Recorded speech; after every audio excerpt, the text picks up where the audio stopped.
Al dividir números complejos o escribir números complejos en forma de fracción, no podemos tener y en el denominador.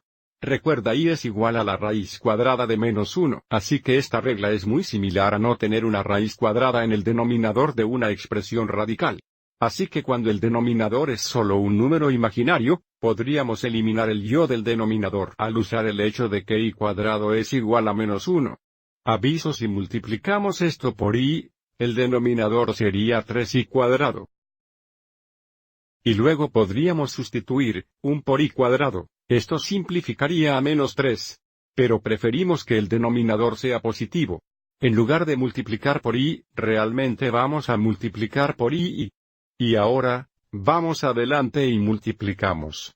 En el numerador, tendremos 6y. Y luego tenemos más 7y cuadrado. Y aviso que el denominador va a ser 3y cuadrado. Y ahora, vamos al sustituto -1 por y cuadrado. Ambos en el denominador y el numerador. Así que vamos a tener 6y más 7x menos 1 todos menos 3x menos 1. Y ahora, simplifique esto de nuevo. Voy a seguir adelante y poner la parte real primero, y la parte imaginaria segunda en el numerador. Así que aviso como tenemos -7, 6y, y podemos dejar al cociente en este formulario. Pero a veces esto también se explica en dos términos donde tenemos el número real primero y el número imaginario segundo. Así que si lo hicimos, aviso como tenemos -7 3, 6 3y. Pero 6 3 simplifica a 2, así tenemos -7 3, 2y. También puede expresarse en este formulario. Ahora, vamos a nuestro segundo ejemplo, donde tenemos un número complejo, un denominador que tiene una parte real y una parte imaginaria. Vamos a multiplicar tanto el numerador como el denominador por el conjugado complejo del denominador. Porque el denominador es -3 más 4y, multiplicaremos por -3, 4y menos 3, 4y.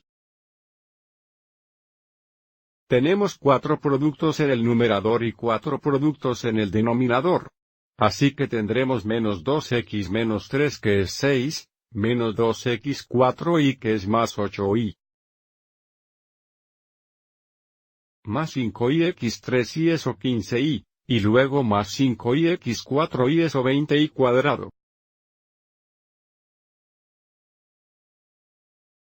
Y luego el denominador tendrá -3x menos 3 eso es 9, y luego menos 3x 4y eso más 12y.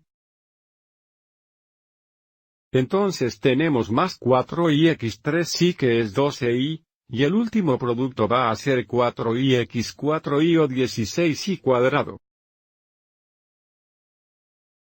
Así que, ahora, combinaremos los números de medición y el sustituto -1 por y cuadrado.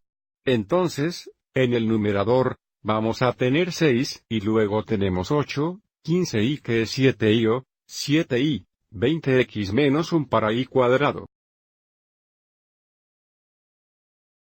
Aviso: en el denominador, tenemos números de medición opuestos aquí y aquí, eso es 0, así que tenemos 9, 16. Y luego de nuevo y cuadrado es igual a -1. Mirando al numerador, vamos a tener 6, así que el más 20, tan 26, 7y, el denominador será 9 y esto será más 16 o 25.